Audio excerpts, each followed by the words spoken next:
ほら、ルフィ、今一緒に海賊になる仲間を探してるんだ。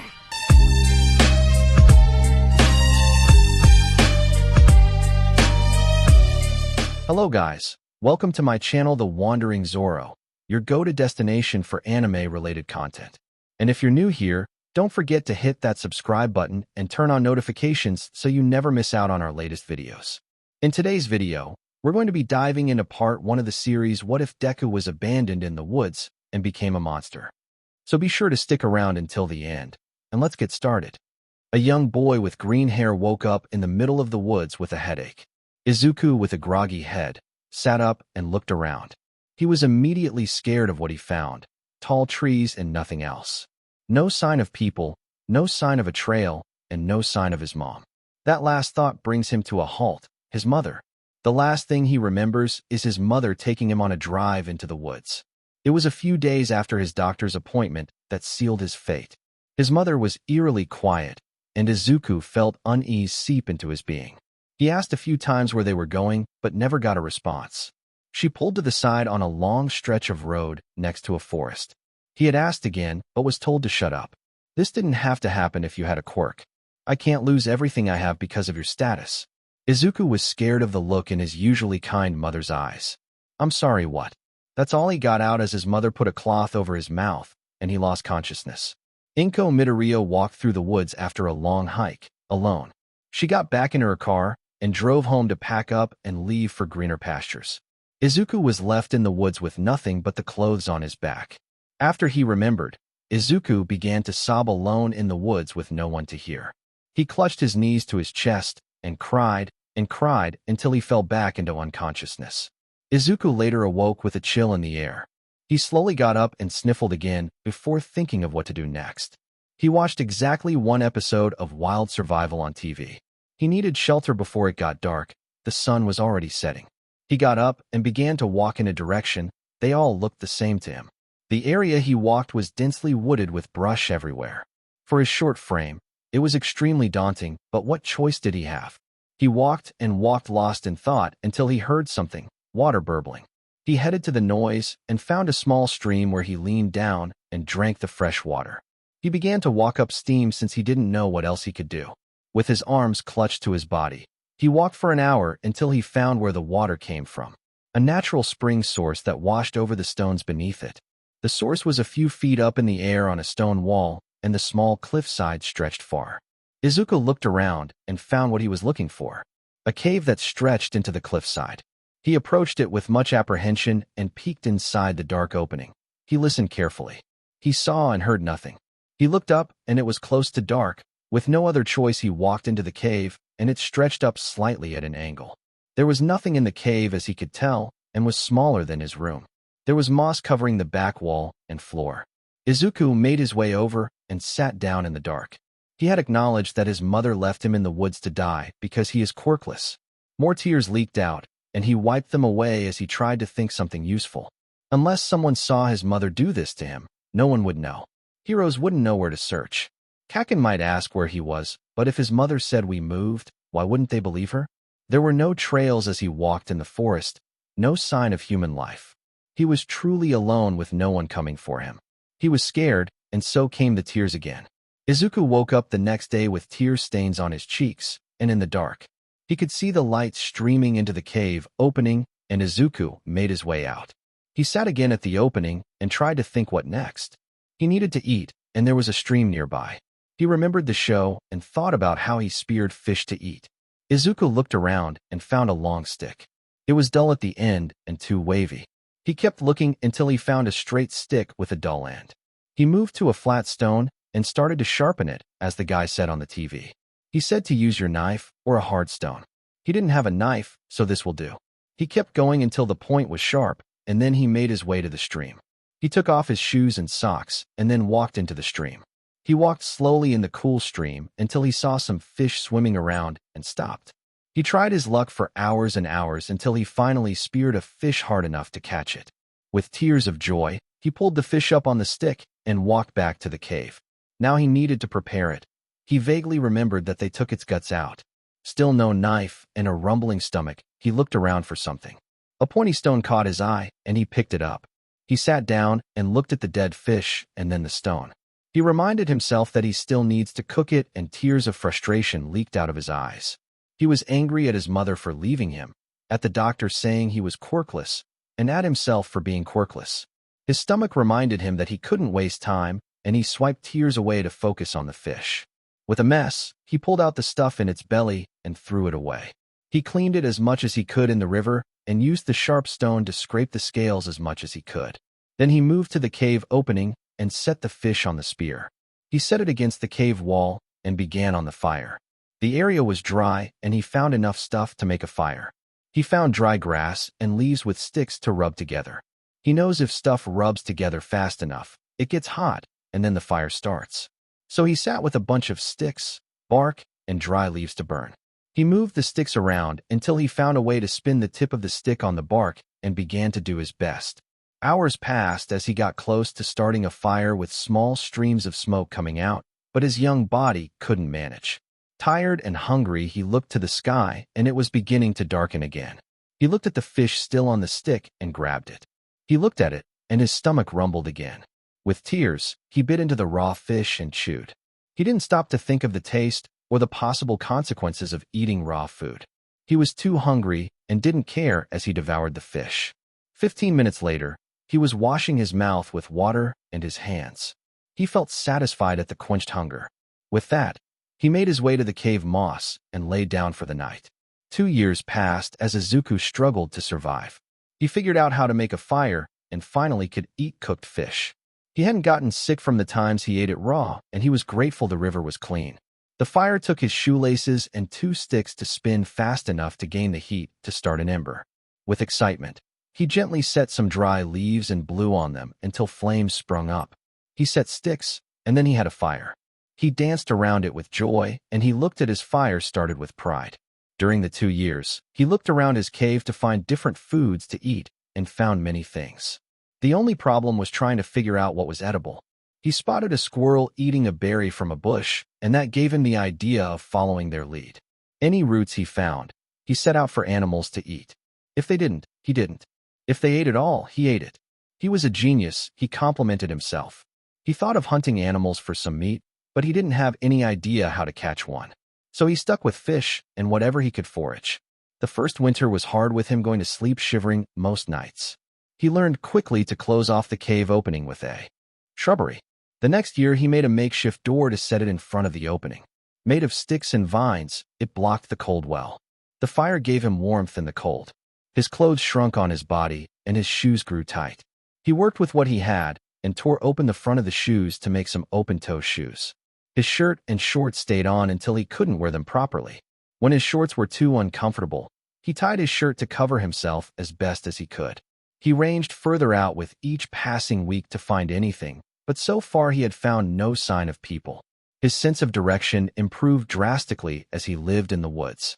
He found many neat things like deer, a black glassy stone, and a wolf. He quickly moved away from that area and hoped that no wolves moved close to him. As for the black stone, it was incredibly sharp and managed to cut his callous's finger. He smiled at the find and set his sharp stone to rest as a new stone took its place. First, he needed to make it possible for him to hold it to gut the fish. He used his old shorts as a grip, and it worked extremely well. In year 2 is when the trouble began. Izuku was foraging for berries in spring, and he heard a noise. Living in the woods heightened his senses, so he turned slowly to face whatever made the noise. A gray wolf stared at him and growled while lowering its body. Izuku was scared out of his mind and moved back slowly while reaching for his black stone knife. The wolf continued to growl and moved with every step Izuku took back. The boy didn't make a noise as he continued to step back into his cave. Maybe he could hide there until it grew tired, but Izuku didn't have that luxury. With a bark, the wolf lunged at his neck. Izuku yelped and dove to the side and began to run to the cliff top of his cave. He had climbed the cliff and ran to it. The wolf barked as Izuku ran between trees and dodged its lunges. The cliff came in the line of sight, and Izuku cried in joy. The wolf tackled him, and they fell off the cliff. Izuku landed in the creek and felt pain shoot up his leg as he landed under it. He pulled himself out of the creek and looked for the wolf. It landed near his cave and whined as it got up. The wolf turned to him and growled while approaching with a limp back leg and wheezing breath. Izuku grabbed his black stone knife and aimed it at the wolf. Izuku couldn't stand with his leg broken, and the wolf was right on him. It lunged, and Izuku put his arm up. The canine bit into the 7-year-old's forearm and shook. Izuku cried in pain and jabbed his sharp stone into its neck over and over again. The wolf whined in pain just like Izuku, but it didn't let go. With a yell, Izuku stabbed its eye, and it releases his mangled arm. Izuku didn't let up and jumped on the wolf and continued to stab it in the neck until its whining stopped, and he couldn't breathe anymore. The boy stumbled back from the mess and landed on his butt. He moved away from the dead wolf and leaned against one of his trees. He shakily looked down at his arm and leg. The bone in his leg was sticking out, and the arm was torn up to shreds. He turned and threw up at the sight of his body mangled. He cried as the adrenaline wore off and the pain came. "I don't want to die," he cried to himself as darkness took him over. A few hours later, Izuku woke up to see his limbs healed, and he was very hungry. He thought it was a nightmare, but the stain on his shirt tied around his waist and the dead wolf proved otherwise. His arm was healed with no scar visible, and his leg was the same. His eyes snapped around to see if anyone was near, but he couldn't hear anything other than the normal wildlife. Izuku stared at his arm and absorbed what just had happened. "I have a quirk," he said quietly, and tears streamed down his eyes. "I wasn't quirkless," he angrily said, and thought of his mother who had abandoned him. "I have a quirk." He cried with joy at the development. His stomach grumbled loudly, and he turned to the wolf. It would only be fair, he thought as he grabbed his fire starter and began making a fire. Looked at the fur, and then down at his too small shirt covering his modesty. With the fire roaring, he began skinning the wolf. With no prior experience, it was a mess, and he was covered in it again. He dumped the innards far from his cave and began to break bones and cut a piece to skewer to begin to cook. The smell was divine to his nose. For 2 years, all he ate was fish, berries, and some roots that he had no name for. When one piece finished cooking, he ate it and put another one in its place. While he didn't want to waste food, he knew that the meat would spoil if he didn't eat it. So he ate his fill and ate some more.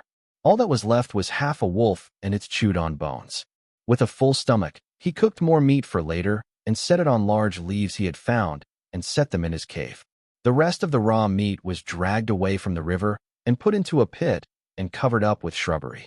He knows a dedicated animal would find it, but better than nothing. He set the wolf's skin up to dry and hopes it worked out. With the setting sun, he went into his moss bed and lay down to sleep with a full belly for the first time in 2 years. He woke the next morning and stretched. He ate what he had cooked and began to cook the rest of the raw meat.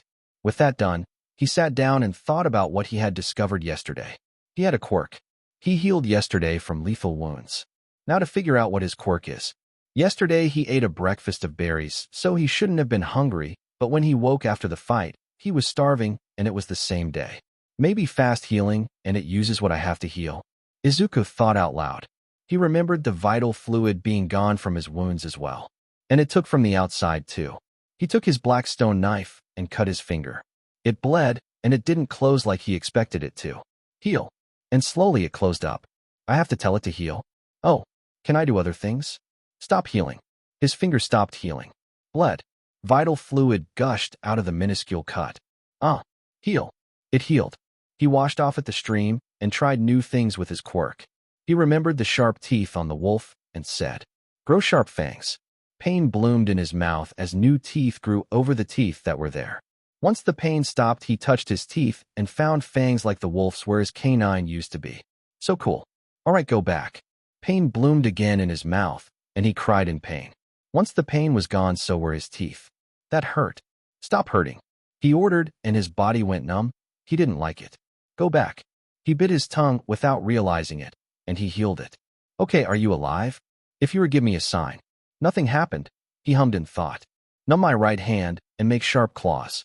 His right hand numbed, but both hands grew sharp claws made of bone extending out of his fingers. Ouch. He looked at the sharp knife like blades on each finger. They stretched out almost 2 inches from his tips of his fingers. He dragged one across a stick, and it was carved easily. Whoa, go back. His left still shot in pain, while his right was still numb. He had to work on that. He learned that he could change his body however he liked in the most horrifying ways. He had grown to command his body to without saying a word and grown used to the pain. Bigger changes hurt more and made him hungry if he kept them. In short term, it was fine. His quirk used his body to fuel the change. He wanted to do more with his quirk, but he didn't know enough. He remembered about a library and how they had books and books had knowledge, but where to find it. So one day, 6 months after finding his quirk, he set off to find people and then a library. He didn't have much to carry except his black stone knife and a new wolf skin he had around his waist. The first one didn't work out. So after much studying of the deer he killed, he learned how it could run so fast. He mimicked how the leg was formed and did his best to walk and then run on it. His hoofs were made of the stuff his nails were made of, and he felt fast. With some cooked food in his makeshift basket, he ran downstream fast as a deer. Wind blew through his hair, and he laughed in ecstasy. He passed ponds, another cave, and so many trees. He took a few days at full speed, but he didn't stop unless it was to rest or sleep. He hunted small animals when he ran out of food with a spear of bone that protrude from his forearm. He grew sharp teeth and turned off his taste and ate whatever he caught raw. He could make permanent changes like making sure he didn't get sick, so he did so. He knew he could get sick from small bugs called germs, but he just told his body not to get sick, and so far it had worked. After cleaning off, he moved on until he saw what he was looking for. Lights in the distance. He ran faster, and in the dark he found building made by man. He stood huffing in breath next to a tree as he saw a city street with building next to them. He listened to the noise and backed away from it all. The smell was different, and it was so loud in comparison to the deep woods. He was scared of leaving the woods, and that made Izuku laugh just a bit. He didn't know where to go or if there was a library anywhere near here. He looked down at his wolf pelt covering his waist and dirty arms and legs. He would need to clean up and get clothes. He looked around at the near homes and saw some clothes set out on to dry. Just a few clothes would be okay, right? So he sprinted over the fence and snatched what looked like a shirt and shorts, and then sprinted back. Back in the woods, he looked at the clothes and they were just a size too big, but he could make it work. Shorts were fine. He went back to the pond and cleaned up as much as he could. He left his legs as they were since he forgot about shoes. His hair was a bit greasy, but it would be fine. He slipped on his stolen clothes and made his way back into the dark city. It would be better to look around now when there were no people. So with a shaking step, he walked into the dark city. Izuku walked through the streets lit up by the occasional street light. His hoofs were loud in the empty streets, and he changed them into wolf legs with the pads instead. He looked at the building as he passed down the street in the middle of the night. He remembered to stay on the sidewalk as he walked, but he couldn't find any libraries. He heard something in the next alleyway and peeked around the corner. A man stood there with a cigarette against the brick wall. Izuku tried to speak but coughed and tried again. "Hello, do you know where a library is?" The man turned to the boy with hairless wolf legs and furrowed his brow. "Give me some money and I'll tell you." "Sorry, I don't have any money." Izuku shook his head. The man approached and grabbed his collar but stopped when he felt something jabbing his stomach. He looked down to see a bone spear pointed straight at him. "Do you know where a library is?" the boy asked again. The man didn't move from his position and nodded carefully. "Great. Can you show me?" The man nodded again. "Okay, lead the way." Izuku stepped back and the man slowly walked around the boy with a bone spear coming out of his wrist and with eyes that weren't afraid of hurting someone. The would-be thug walked straight to the nearest library and pointed at it. "It says it opens at 7 a.m. Izuku smiled brightly and retracted his bone spear with a cracking noise. The opening from the spear closed right after. "Thanks a lot. Bye-bye now." He turned to the woods and walked straight into them and disappeared. The man nodded his head and began to walk home without even trying to rationalize what just had happened. Izuku found what he was looking for and made his way back into the woods. He followed his sense of direction and found the stream and followed it until he found the pond and then the cave nearby. It was a nest for some badgers, but Izuku killed them and saved them for breakfast. He took off his clothes and set them to the side so they didn't get dirty. With a content sigh, he fell asleep. The next morning, he gutted the badgers and ate 2 of them, and saved the other 2 for later in the den. He washed up in the pond and cleaned again before heading to the library. The sun was out, and people were walking around, and so were cars. Izuku felt overwhelmed by everything, but did his best to push on. He got a few curious looks, but nothing major as he walked to the library and stepped into it. He looked around and took the smell. It was very quiet compared to the forest and the city. He heard someone clear their throat, and Izuku looked over to see an old lady watching him curiously. "Don't forget to wipe your feet before you enter," she said softly. Izuku looked down and nodded.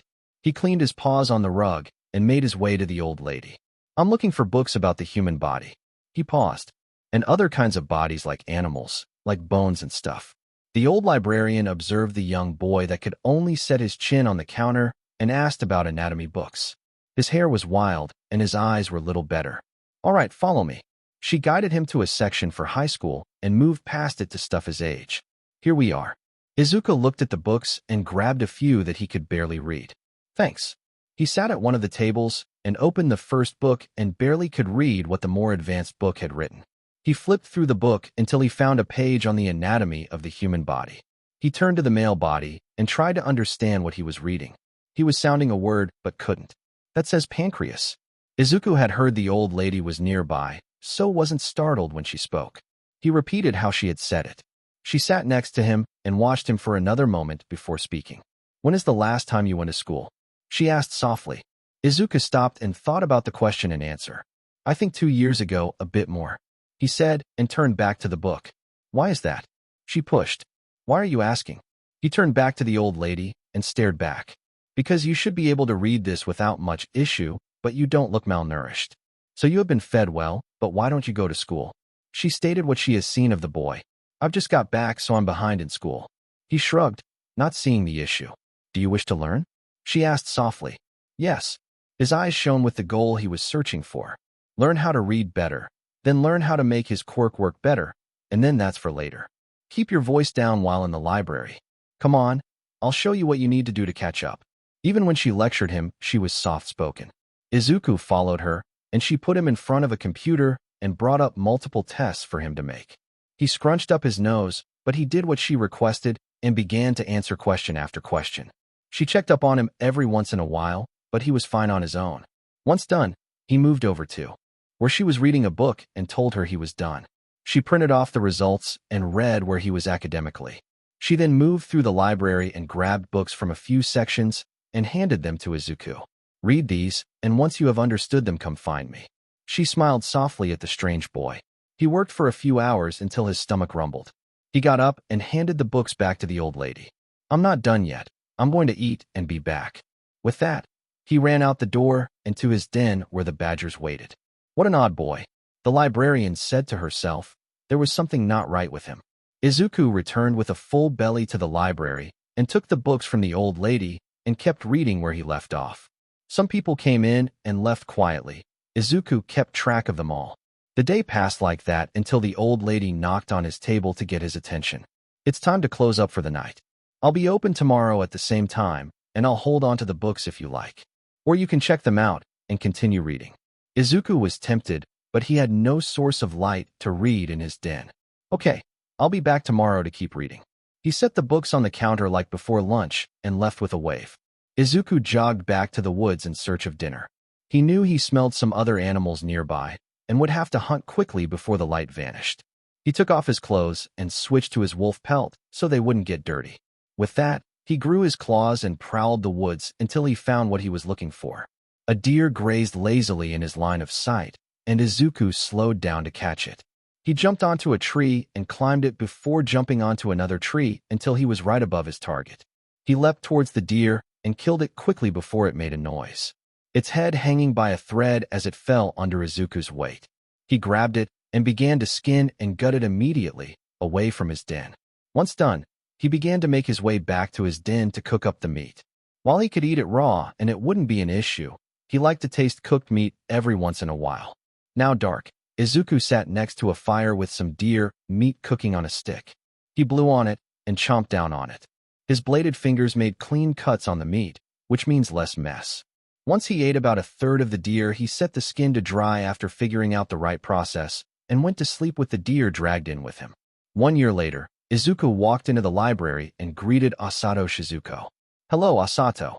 He grabbed his books from yesterday and moved to his table. "Hello there, young Izuku," she said softly back to him. Izuku wore something different from 6 months ago since she had asked why he only wore one set of clothes. In response, Izuku went out at night, and took a few more clothes like a sweater and a few more shirts and shorts from different homes to make it fair. He kept them as clean as possible, but it was hard when he lived in the woods. She had been watching him closely as he came in every day without fail to study what she gives him. He had far passed what a boy his age should be at, but Asato didn't say anything. Sometimes he took breaks from his studies and instead read something he wanted to, like the anatomy books he wanted a year ago. Right now, he was reading about how the organs of a normal human stayed in place and what caused them to get injured in most situations. He understood what he needed to make his body even better. Now he just needed some time alone. While he was at modifying his organs to survive more impact, he will take out the appendix and the wisdom teeth. He moved on to bones and how to make them stronger. He found a book detailing quirked people that affected their bodies from birth. One of the most common was stronger bones for strength enchantment quirks. During an autopsy of one quirked human, their bone was 3 times as dense compared to a normal human. Need any help, Izuku? Asato asked softly. Izuku hummed and said, No, I think I'm okay. Thank you, Asato. Izuku had a plan to use vital fluid from the animals he hunts and take the iron from it and integrate it into his bones to strengthen them and sharpen his blades. Calcium would be ideal as well, crunchy bone snacks. The next thing was muscles and ligaments. He was sure that he could compact the muscles in his body without getting bigger, just like some quirked people had, and the ligaments would follow the same route as the bones. If he eats the ligaments of others, then he could add them to his after breaking them down. Are you planning to become a doctor? Asato sat across from Izuku with her book. Doctor is a profession that heals people? She nodded. No, this is all for my quirk. You never mention your quirk. May I ask what it is? She carefully asked. Izuku shrugged and answered. I can do whatever I want with my body. She stared confused at what he said. What do you mean? Let me show you. Izuku held his hand out and bones cracked and reformed into mallet-like fists made of bone, and then cracked again and extended bone blades from his fingers. Then they shifted to turn into fleshy tendrils to turn the page in the book. Like that, but everywhere. Asato looked disturbed at the display, but was intrigued by the possibilities. And you want to study to make your body more efficient, better? Izuku nodded. To what end? I'm not sure, but I want to find out what I could do. He said, excited at the prospect. So long as you're careful and study exactly what you're thinking of doing. Asato smiled at the messy-haired boy. That night, Izuku began to crunch on the bones of what he had hunted that morning. He ordered his body to break down the calcium and compress his bones as much as they could. The deer's ligaments were eaten raw, and Izuku told the same to his body for the incoming body part. He extended a thick tendril from his body and drank the vital fluid directly to extract the iron and any other vitamin he could use. Any parasites he found were devoured immediately, so he never had any worry for them. Ticks suffered the same fate as they were sucked into his body as they latched on. The deer was consumed bit by bit after it was skinned and gutted. Nothing remained of the peaceful animal as Izuku improved his body. Bones grew denser, muscles compacted, ligaments strengthened, and organs became spongy to take impact better. The next day, Izuku felt different as he woke up. He felt his body with his quirk and could tell everything he wanted to be worked. He got out of his den and extended his bone spear, and it was coated just thin iron from tip to end. He slashed at a tree, and it carved deeply into it. He focused on making the iron coat the tip only, but the iron only coated his bones. He would need more to make them thicker. His bladed fingers looked like actual blades with the gleam of metal coating them. He smiled at the improvement. While he felt heavier, the muscles were compacted to fix the discrepancy. He changed into his hunting form and walked forward to test his new body. With wolf legs, bladed fingers in one hand, and a bone spear in the other, he ran through the forest for his breakfast. He sped faster than he did before and found his prey. A badger sniffing the ground turned to meet a claw that bisected it cleanly. Izuku grabbed the badger and skinned it before unhinging his jaw and eating it whole, while the other half was skinned and torn apart by extending tendrils made of muscle and bone. Each tendril took a piece and retracted into Izuku's body, to be consumed. With a bloodless smile, Izuku moved on to find more breakfast. He stopped next to a berry bush before leaving them alone. He learned quickly what was edible and what wasn't. He moved on and found what he was looking for, a deer. Izuku returned to the library with a hop on his step and took his books that are always set aside for him. With a smile to Asato, he sat to study for his academics. Later he could read on external organs of the human body like eyes, noses, and mouths. What he had wasn't a mouth, but teeth on a tendril that sucked in mass to consume. He wanted to make another mouth that includes a tongue and taste buds. Eyes would be difficult, but that's a problem for the future. 3.5 years later, Izuku walked back to his den. At 13 years old roughly, Izuku stood at 167 centimeters, still with messy green hair and freckles. He is lean, but the muscles were compacted enough to feel like steel when flexed, and his bones were the equivalent of steel. He had come a long way from the scared boy left alone in the forest 9 years ago. He finished what was recommended for him, and he had moved into animal anatomy and the anatomy of the human brain. With his brain, he only wanted one thing tweaked. A program said if he would get critically injured to heal by sacrificing his limbs first, then his body. A safety measure in case he would lose consciousness and be too hurt to heal. As for animal anatomy, he mimicked many animals and insects to improve his transformations. Insects had many options for armor and also weapons. He even tried wings, but he was too heavy for them to work. One animal that he grew fascinated by was a mantis shrimp. Both its eyes and way of attack were incredible to Izuku. He had learned how to grow mantis shrimp eyes, and he loved to see the detail of the world around him. It took a long time to adjust to having another set of eyes, but now he has the extra pair right above his normal ones. As for the arms of the creature, he could crack a tree in half with a single strike and cause the impact point of smoke. He had experimented with many types of animal anatomy, but his favorite is definitely the mantis and mantis shrimp, alongside good old claws and bone spear. His legs kept with the wolf for day-to-day and pronghorn legs for speed. They were faster. He had plans for his legs in case of heavy combat, but his wolf legs should be good considering that the bones are steel-lined. Eating charcoal for the carbon wasn't a fun process. Izuku changed into his hunting furs and breathed in the woods through a nose enchanted by multiple animals. His legs changed into more aggressive wolf legs with muscle exposed and steel claws for gripping. His arms extended halfway down his thighs, and the muscles were exposed as the legs did with bone claws extending. His spine grew slightly more flexible like a feline. Finally, his face became monstrous. The mantis shrimp's eyes grew under his normal eyes, and his lips pulled back to show interlocked teeth. Organic armor covered his nose, ridged spine, and the most delicate organs. He learned his mistake, and once was enough. With a sigh of relief, he dug out the earth as his legs kicked under him and gained speed. He ran with the breeze through his hair, and he sprinted through the woods, and then leapt onto a tree and climbed it like with ease. His claws gouged into the tree trunk, and his compressive muscles propelled the heavy boy up.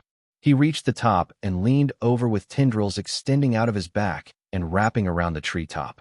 He stood there and breathed every smell nearby. A new one caught his attention, and he pivoted to its direction. The smell of a human boy his age approximately, and he smelled fear and desperation. More smells accosted his nose, and it was more boys the same age, but filled with malice and joy. Izuku growled and leapt off the treetop and landed with a loud boom. He sprinted full tilt at the smell of the scared boy and climbed a tree and jumped to another to see what was going on. He saw a purple-haired boy with something on his face running away from a group of 3 boys calling out behind the running boy. The purple-haired boy tripped, and the others laughed at his misfortune. He could hear them calling the victim a villain and other names, but the hunter has seen enough. Shinso crawled away from his bullies as they approached him with mocking smiles. Just as they were in 10 steps of the crawling boy, he felt a loud thump land behind him. The bullies' faces went pale as sheets. The hunter stood behind the purple-haired boy as the others screamed and ran away from him. The boy on the ground turned around haltingly, and his eyes widened in horror at what he saw. Izuku crouched down and observed the thing on the boy's face. It was a muzzle with a lock on its side. His claw's hand outstretched, and the boy flinched. Izuku ignored it and split his hand into tendrils with blades on their ends and sliced apart the leather straps. He gently pulled the thing off the boy, and his clawed hand reformed around the muzzle. Shinso stared up at the monster as he crushed the muzzle in his hand and placed it in front of his legs gently. With a nod and huff, he turned around to leave. "Thank you." Izuku stopped at the boy's thanks and turned around. "Come back anytime." Izuku changed his voice when he was in this form just for the fun of it, and it came out as a low growl with 10 voices overlapping to make it sound like a demon spoke. He moved over to a tree and marked it with 3 claw marks.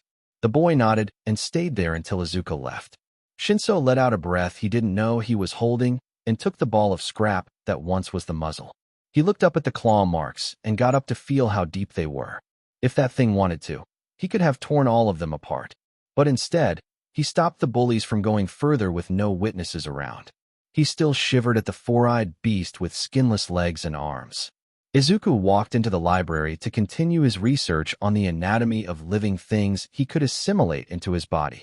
He already modified the cavity around his brain to absorb and impact better. A net held Izuku's brain in place and prevents it from smashing against his cranium, which would cause brain injuries. His spinal cord was also strengthened and made more flexible. The big issue at the moment is his nervous system. While his body was as peak as it could get, his cabling needed something better. That's what he plans to study next. Oh, Izuku, just who I was thinking about. Come here. Asato smiled softly and bade him come over to the counter. What is it? Izuku asked the librarian. I am planning to take a vacation for 6 months starting next week. I've hired a temporary replacement for the time being. She explained. Izuku furrowed his brows and asked, What's a vacation?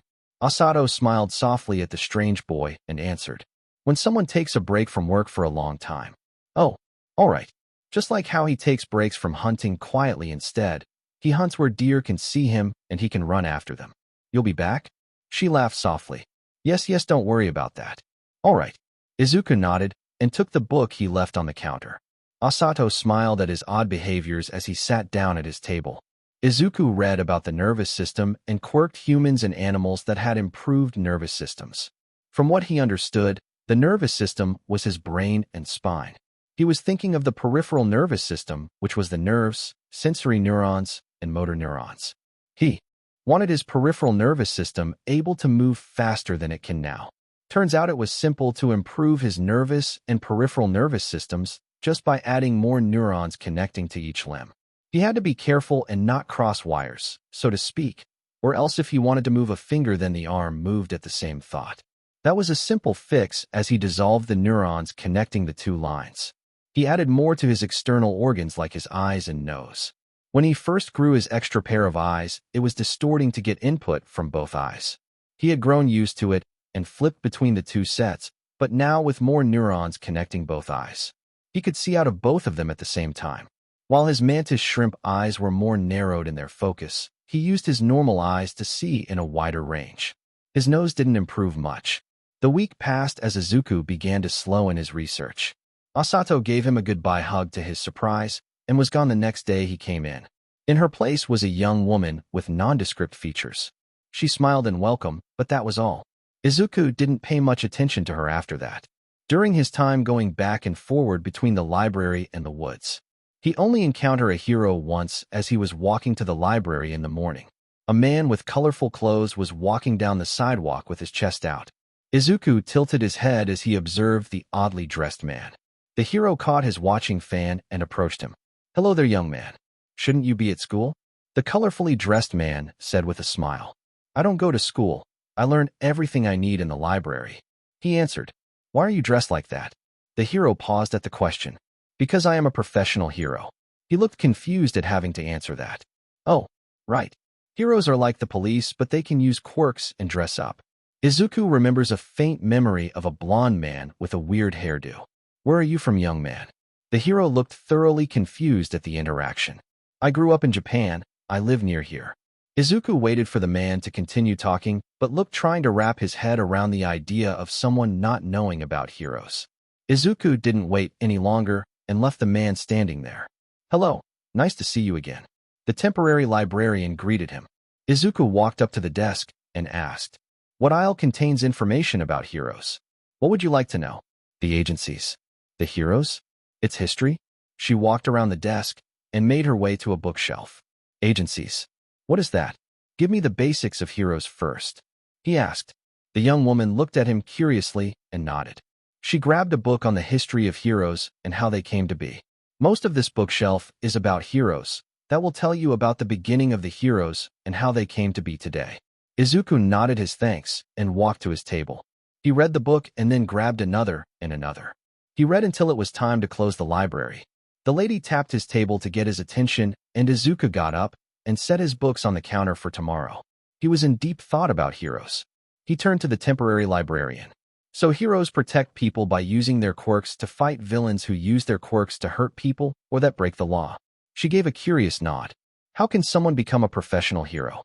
They continued to walk to the exit as she turned off the lights. Anyone who passes their tests. I know UA is the most famous with their entrance exam of fighting robots usually. She was confused at how the boy didn't know anything about heroes. She was prepped by Asato how he was odd, but nothing to this degree. Izuku furrowed his brow and looked at her. That's it. Just fight some robots and you pass? Do they have another test to make sure they can be heroes? I'm not sure. Maybe, but I'm not entirely sure. Why? She locked the door from the outside and turned to him as the sun began to set. Because even a pack of wolves could destroy some robots. It doesn't mean they should be heroes. He creased his brow in confusion at the way it was. She nodded and agreed with his statement. That's true, but that's why I'm planning on becoming a librarian and not a hero. She laughed softly. Do you want to be a hero? Izuku hummed in thought. It does seem fun. I'll think about it. While he was content in the woods, there was more in the world than just hunting and reading. Izuku walked back to the woods and thought of the idea of becoming a hero. He could fight villains, and then he could get paid for it. He hadn't had much use for money in his life, so that was just a small benefit. Plus, it didn't mean he had to leave his woods to become a hero. Help protect people, and then he could back to his den at night. He stopped when he smelled a familiar but foreign scent. It was from the boy he stopped from the other boys.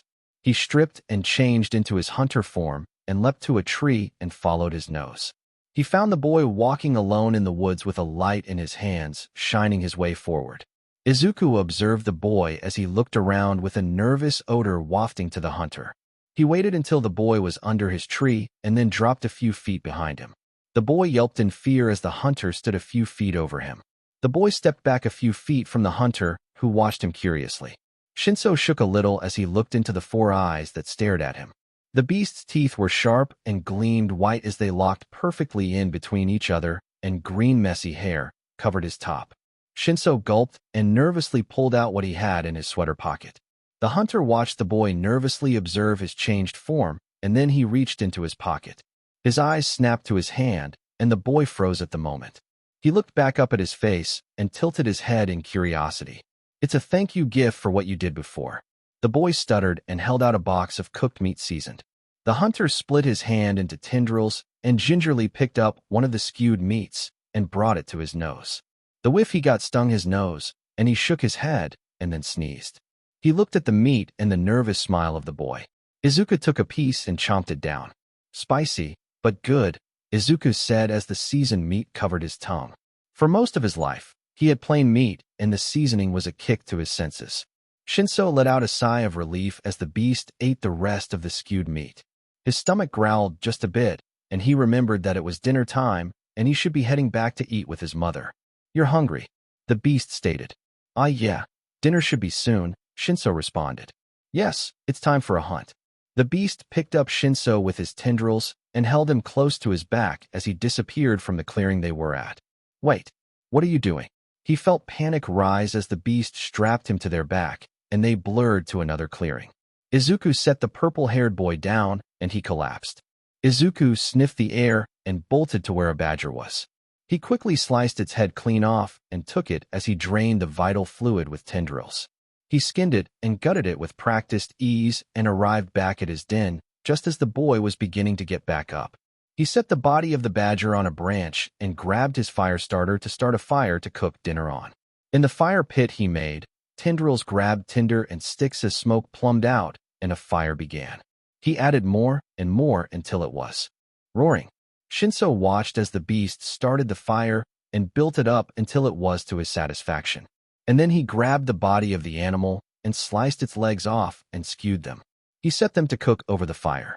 With a pale face, Shinso sent a message to his mother that he was having dinner with a friend, and she responded with a smile face emoji. He winced at the sound of cracking bone and looked up to see the beast transformed into a boy near his age. The boy looked normal with green hair, freckles, and a muscled body. The only difference was a set of black dots under his eyes and his wolf legs. His waist was covered by a wolf pelt was the only article of clothing. You're human, the boy stated in confusion. Of course I am. Izuku spun the roast of badger. Why are you here? I live here. Izuku pointed behind him to the den. What? Why? Why what? Shinso pursed his lips at the frustration. Why are you living in the woods and not in the city or town or whatever? Izuku thought about his mother leaving him for dead in the woods. I don't have any money, he said instead. Shinso saw that pause, and he could see the boy's eyes flash with resentment. He didn't push any further that line. My name is Shinso Hitoshi. Do you have a name? Izuku snorted and bit into the roast and nodded in satisfaction. Of course I do, I'm Izuku. Here, eat up. He handed one roast to Shinso. Shinso took the haunch of meat and gave a hesitant bite. It was tough and flavorless. Just Izuku? Izuku tore into the leg without issue and swallowed his meal down. Yes, just Izuku. Why were those others chasing you? They were bullies and they wanted to hurt me because of my quirk. People do that? That's weird. He reached the bone and crunched on it. Shinso stared at the bitten-off bone and then answered. Discrimination because of quirks. Yes.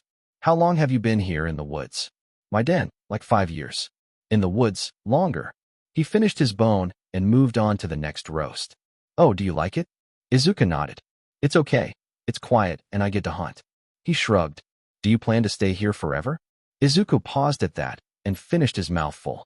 I was just thinking of that earlier. I was reading in the library about heroes and how they fight bad guys called villains, and I thought maybe I would try to be a hero. Oh, that's nice. You read often? Every day. Do you want to be a hero? Yeah, but it is going to be hard. Of course, it's going to be hard. Life is never easy. Izuku moved on to the body of the badger. People with flashy quirks have it easy, Shinso grumbled. Flashy? What does that mean? People with quirks that are strong and attention-grabbing, like yours I guess. Yours isn't strong? I guess it is, but it's not attention-grabbing. Why do you want to grab people's attention? Is that good for being a hero? Bone crunched as Izuku bit into the ribs. Shinso winced at the sound of bone crunching. Not exactly, it's just easier. Then work hard. That's all that's left. Izuku shrugged. Shinso nodded and finished his dinner. He twirled the bone and thought about what he should do. You going to eat that? Izuku pointed to the bone in Shinso's hands, and he handed it to the feral boy. Shinso got up after Izuku finished eating, and he looked around to head home. Izuku? Yeah? Izuku was stretching lazily on the ground. How do I get back home? With his eyes closed, Izuku pointed in a direction and said, If you get lost, just shout. All right, I'll see you around. And he made his way through the dark woods with his flashlight and a full belly. A year passed with not much changing. Izuku kept reading about the basics of heroes and continued his studies. Asato returned from her vacation on time, and everything continued as usual. Shinso visited every once in a while, and Izuku hunted for both of them.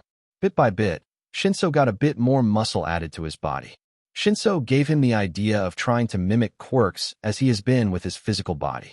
That made Izuku go into a learning frenzy and dove deep into quirk biology. Some quirks were out of the question like teleportation and being able to control fire. For that, he would have to dissect a quirk user with that capability to figure out how it works. As for others like mutations of the body, he already did that, and much more efficiently than the book said. In the end, he wasn't able to mimic the emitter quirks. He liked the idea of his style and not being a master of none-type fighter. So what do I do so I can go to UA? Izuku asked one day with Shinso. You still haven't applied? Of course, you haven't. Let me show you. Shinso moved over and pulled out his laptop from his bag. From there, he pulled the website for UA and began a new application and then handed it over to Izuku. He paused and asked him a question. You know how to use a computer, right? Izuku furrowed his brows and answered. Of course I do. I've used one like 6 times. He scoffed. Shinso rolled his eyes and stayed near just in case he needed help. Once done with filling out his application, Izuku handed it back to Shinso. He looked it over with raised eyebrows. You're missing like half of the info that they asked for. Izuku shrugged and Shinso hesitated before applying, and then with a ding, it was approved. Great. What now? Izuku asked. In a month, we head over to UA and do a written exam and then the practical. And I just remember that you've never been to the city proper. I'll come to get you 28 days from now in the early morning, and we head there together. Shinso proposed for Izuku. Sure, that sounds great. Should I get a good pelt? Or shirt and shorts be fine? He asked. Normal clothes, no pelts. And be sure to clean off good. Shinso gestured to his den, where his stolen clothes were kept neatly in the corner. Are there any rules I should know of? Shinso thought of the countless rules a feral teen should probably know. Just do what I do, and I'll probably be fine. He hoped, he said to himself. Time passed by as Izuku kept his usual routine. He told Asato about the UA entrance exam and when he will be gone for the day. She gave him good luck, and Izuku went to his den for the night. He went on his hunt and filled his belly for tomorrow. Izuku woke up to the sound of breaking twigs in a pattern. It was Shinso who decided to make himself known every time he stepped into the woods. The last time he didn't and spooked Izuku. He was almost impaled by Izuku's bone spear. Izuku, time to go. We have like 15 minutes before it's late. Shinso shouted, knowing Izuku could hear him from a distance. Izuku got out of his den and stretched with multiple joints cracking. He transformed into his hunter form, and Shinso caught him before he leapt off. Hurry up. We don't have much time, Shinso said. Izuku bolted and searched for his meal. He wanted to be full just in case something bad happened in the city. He found what he was looking for and didn't stop as he impaled the deer and began to devour it in a hurry. Tendrils sprouted out of his back and chest and did their parts to consume the deer. Bones crunched and vital fluid was drained as he finished. All that was left was a pile of viscera, hair, and blood-soaked ground. Izuku sprinted back to his den and went to the pond to wash off quickly. His body took in any water left on his skin and then moved to his den. He set his prize with the others and changed into his nicest shorts and shirt. He just stole them last week. Shinso waited, and Izuku emerged from the hole in the ground. He nodded at his appearance and stopped. Did you steal that? Yeah, just last week. Izuku said proudly. Don't steal things, and especially in the city. All right, let's go. Shinso rubbed his nose at the future headache coming. Izuku followed Shinso into the city, and he was like a tourist on vacation with how much he looked around with awe in his eyes. Shinso had to drag him away multiple times to keep on schedule. He observed more people than he had ever seen before. While it was loud, he could mute his hearing some, and the same with his nose. They stepped onto a platform with many people waiting, and then the train arrived, and Izuku watched every facet of what was going on. He stepped into the metal tube with many people, and it began to move. He watched all the building flash by as Izuku looked out the window of the train. Shinso was kinda jealous of the feral boy to see everything in a new light. They got close to their stop and UA was visible.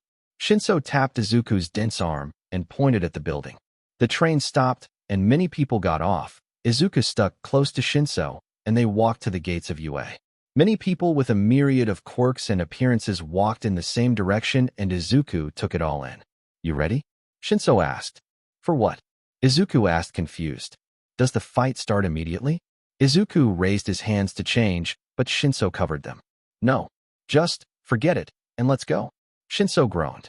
Izuku walked with Shinso through the gates of UA and followed the others into the doors leading to the main building. Izuku wasn't paying attention to where he was going, and his foot caught a loose brick. Normally, someone would trip and fall over. But given Izuku's dense muscles and steel-covered bones, the brick shattered. Izuku looked down and saw the missing brick and something slide down. Whoa, are there metal worms? Emma, grab it. Izuku's hand shifted and steel blades tipped his fingers. He caught the thick metalworm thing. What are you doing? Shinso whispered, yelled as he pulled Izuku's shoulder. He saw what the feral boy had in his hand and stopped. Why is a hydraulic under there? Ah, forget it, and let's go. But the worm. Izuku whined. It's not a worm or alive. Shinso almost shouted as he pushed the extremely heavy boy. They walked in and to a table where they were directed. Izuku looked around, and he wasn't the only one as he followed Shinso to the room they were told to go. Hundreds of desks were spread out and Izuku was directed to sit next to Shinso. All right, when the exam starts. Don't look at others' exams or you fail. Don't make loud noise or you get in trouble. Don't speak to me or anyone else unless they are a hero or you will get in trouble. Understood? Shinso rattled off and Izuku listened carefully. Got it. He nodded dutifully. Is the test going to be on paper? Because I haven't written anything in years. Shinso gave out a keening sound like a bird behind squeezed, and its lungs are expelling air. Just try your best, all right. He gave Izuku a shaky smile. Everyone be seated. The UA Heroics exam will begin in a moment. The man with the domed helmet and with eyes and mouth on the helmet said. He went on to explain the rules of the exam, and they were similar to what Shinso said. He opened his mouth and multiple copies of himself handed out the test and the pencils. Izuku held the pencil like he was going to stab something, and he looked at Shinso. He adjusted his grip to copy the purple-haired boy and began his exam. Ectoplasm wandered around as he checked for any cheaters. He had found 2, and they already failed without them realizing it. He paused when he saw a green-haired boy having difficulty writing with the pencil. He observed the boy for a moment with his back to Ectoplasm. He paused, and a black bead grew out of his neck, and then he continued to write. Once Ectoplasm moved on, the bead was sucked back in, and the boy continued his messy handwriting. Izuku was one of the last ones in the exam to leave. He shifted the muscles in his hands, and they relaxed from the position they were stuck in. Shinso sat near the end of the hall waiting for Izuku to finish. "How'd it go?" he asked. "I knew the answers, but it's been a while since I've held a pencil or whatever." Izuku stood next to the seated boy. They made their way to a large sitting room, and they found a pair of open seats. After everyone sat down, a blond man walked out with a weird hairdo. The man shouted, and Izuku immediately didn't like him from his loud voice.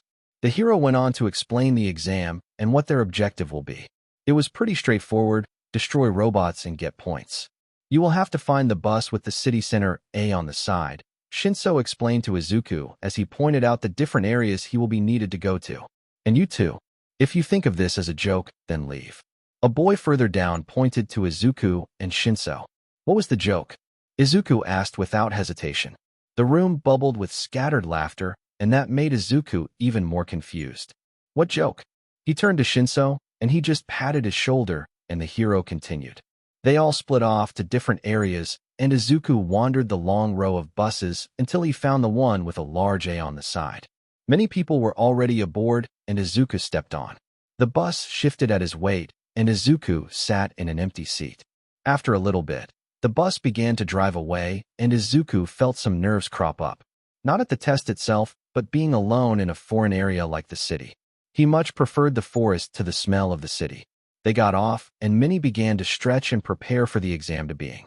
A blond boy approached Izuku, and he greeted him. "Hello, my name is Nito Monoma. My quirk is copy, and it allows me to copy other quirks for a short time. Could I ask if yours would be viable?" he asked. "I'm Izuku. I'm not sure my quirk will be the best for you. It took a lot of research to make it work to its fullest. It allows me to control my body down to its cells. Although, I first learned how to use it to heal me by command. Anything else takes fuel," he explained. Monoma looked interested in the quirk, but shook his head. "You're right. Need too much control to use properly. Thank you for your time, and I wish you good luck." He walked off and introduced himself to the next person. "I wonder what would have happened if he copied my quirk and changed his body. Would it stay? It reverts to now?" He daydreamed as everyone prepared. Izuku shook it off and took his shirt off lest he rips it. He hopes his shorts survive because he had no extra clothes on him, and he was still going commando. "Start." Everyone looked up at the voice. "What are you waiting for? There is no countdown in real life." Izuku turned and transformed into his hunter form, and he heard shouts of fear and panic as Izuku disappeared and sprinted into the fake city. He jumped over many people and kept running at a blistering speed. He found his first target as he ran straight. It was a one-pointer, and Izuku impaled it through the chest. It died, and Izuku observed it while holding it up. Others caught up to the beast and ran around him with a wide berth. Izuku took in the scent of the oil and paint. With that, he tosses the robot to the side like trash after tearing its head off and having a tendril hold it. The faculty watched many screens as the exam started. Nizu watched one screen in particular of a boy with little to no information on his application. A background search found nothing, and his abilities worry the principal. "Ectoplasm, was that the boy you marked as odd?" The hero looked up and turned to Izuku, tearing a three-pointer in half and then taking its head. Now, 3 robot heads hung behind the beast, one of each robot variation. "I'm not sure, he looks different." Nizu brought up the camera footage right before the exam started. "Yep, that's him. Why are you so intrigued? Other than his powerful quirk, that is," Aizawa asked. "Because he doesn't exist in the system. All that was put on his application was one name, where to send the letter, and what course he wanted to apply. I did a background check on Izuku, and he doesn't exist in the system. No school records, no police records, and no quirk records. Nizu watched as he tore apart robot after robot, like an actual beast. It was instinct driving the boy showed. What are we going to do? Midnight asked. We grade him first, and pass or fail we talk to him, Nizu ordered. Should I participate? Small Might asked. I see no harm in it. Nizu didn't take his eyes off the screen with Izuku slicing heads off robots and growing a shield of something to block rockets launched at him. Izuku felt the heat of the rockets hit, and he sprinted full tilt at the larger robot. He speared its head and Izuku tore it off, and then threw the head at a one-pointer. The projectile tore through its chest, and the robot stopped moving. The eyes on his back spotted a new target, and Izuku leaped toward it. The two-pointer struck with its tail, and Izuku twisted around it as he slashed it off and then impaled it with its limb. It was quiet for all of a second, then a large figure emerged from the city center. Izuku watched as others ran away from the zero-pointer. It towered over many buildings as it crashed closer to the exit. His ears picked up on a cry for help, and Izuku dashed forward. He found a pink girl with horns trying to splash something on the stone, pinning her legs down.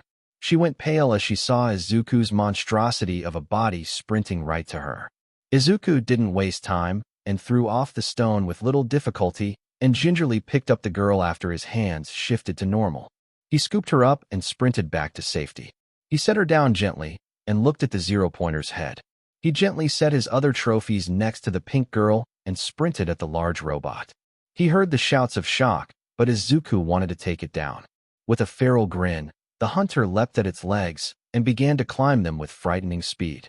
His claws gouged out handholds with every leap until he reached its chest and began to burrow his way inside. He began to rip apart anything he saw. Cables were slashed, gears smashed, and the glowing panel was speared. The last one did it, and Izuku felt the robot stop and began to explode. He put up his shield of dense keratin. He felt pain in his side, and then he was launched out of the opening he created. Izuku landed hard on the concrete and scraped his back raw. He absorbed the shredded shield and turned it back into mass for his body. Then he shifted back to his usual self and sat up. His back was already healed, but the piece of shrapnel sticking out of his lungs was not. I forgot to reinforce between the ribs, so exactly this didn't happen, stupid. He grabbed the shrapnel and yanked it out. He heard shouts of shock as Izuku held the sharp piece of metal. Trophy nice. He nodded and looked up. A small old lady was hurrying towards him and began to examine his closed wound. The vital fluid covering the closed wound was also being absorbed into his body. Are you sure you got the whole thing out? Izuku focused inward and felt no foreign entities in his body. Yep, this was all of it. Who are you? A hero? You fool. You could have died. She hit her cane on his leg, but it was like it hit a solid wall. Why did you hit me? Izuku was beginning to dislike the old woman for doing something idiotic. She waved her cane in his face.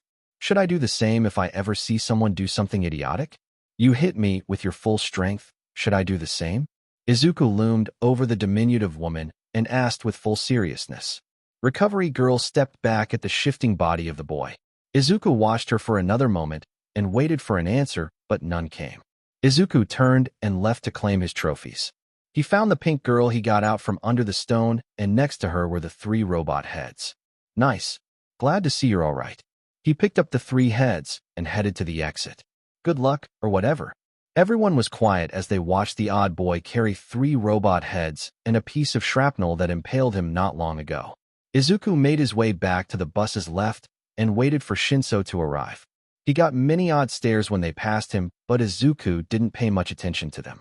Izuku caught Shinso's smell and then saw him walk through the exit. Izuku waved at him with a smile, and Shinso smiled slightly back. He furrowed his brow at the things he held. Why do you have those? Trophies. You did good? He asked. He shook his head with a chuckle. I think so. Izuku noticed a man in a dark outfit and white scarf approaching the two. Izuku turned to the scraggly-haired man and stared at him until he stopped near Izuku and Shinso. Izuku, please come with me. The man said. What did you do? Shinso asked, horrified. If I don't. Izuku ignored Shinso and stared at the man. He raised his eyebrow at Izuku. Then I'll drag you with me.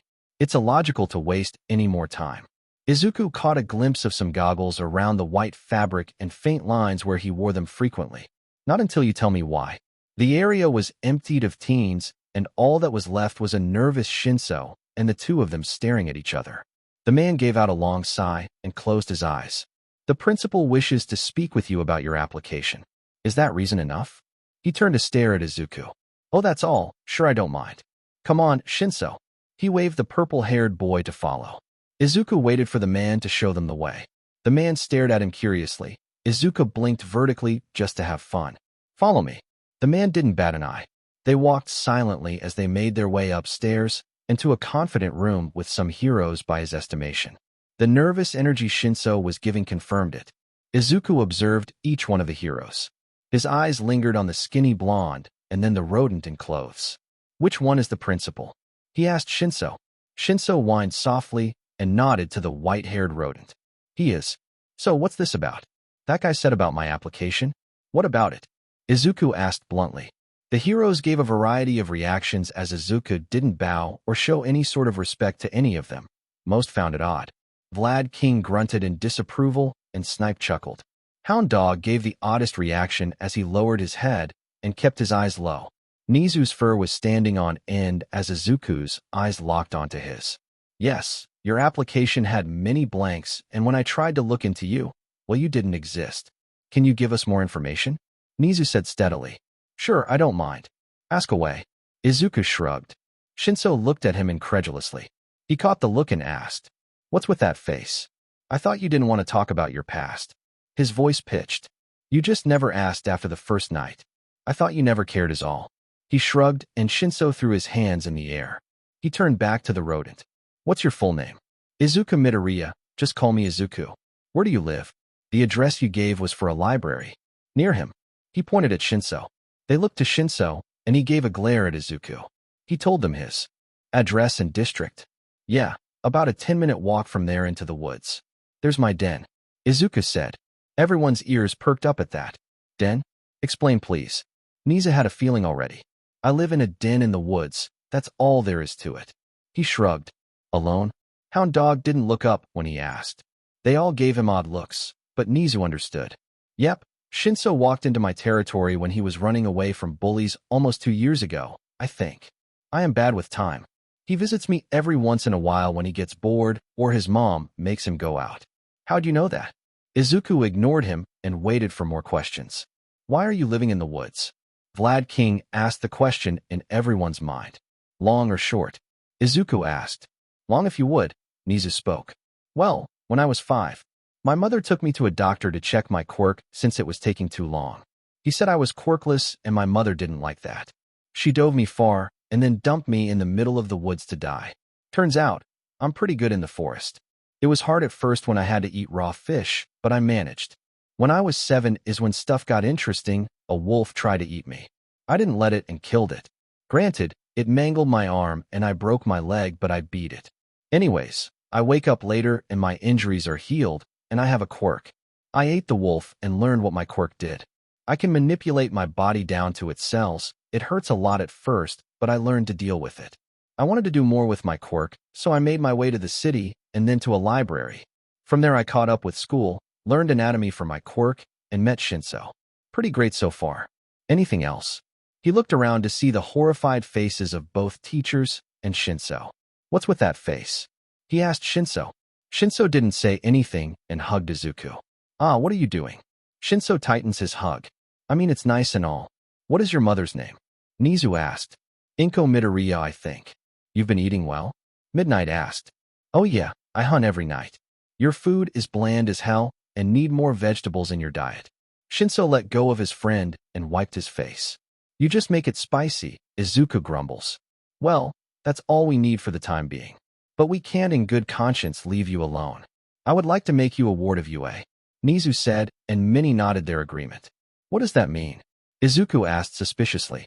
UA becomes your home, and we provide all you need to live. UA becomes your parent. Nizu explained. Can I leave whenever? As long as I am made aware, yes. I don't want to live in the building, woods only. We have a large stretch of woods to our south.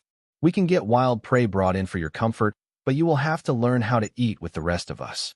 Izuku thought about it and observed each one of the heroes present. Why do you care? We are heroes. It's our job to care, and even if it wasn't, all of us would have done something to help. Nizu explained, and the seated heroes nodded their agreement. Does that mean I passed the exam? Izuku smiled. Yes, in first place for the practical. Niza grinned. All right, I'll let you weigh by my parent. But only if Shinso finds out if he passes. He pointed at the shocked boy. No, I can wait. His mouth was covered by a tendril from Izuku's shoulder. He passed, and will be placed in 1A with you, Nizu said, and the heroes laughed at the boy's antics. Why me? Aizawa groaned. Shinso was smiling to himself, and Izuku clapped him on the back. Also, I need to get my things from my den. That can be arranged. Midnight and Aizawa go with him and help him, Nizu ordered the two. Aizawa grumbled and got up. Midnight smiled at the two boys and went to change. Aizawa walked them out and headed to the parking lot. Nizu and Hound Dog sagged as Izuku left the room. What was that, Ryo? You didn't even look up once. Vlad asked him. My animal instincts were telling me there, so. This was the end of part 1 of this series. Stay tuned for next part of this series, and if you like this video, don't forget to like, share, and subscribe to our channel. Until next time.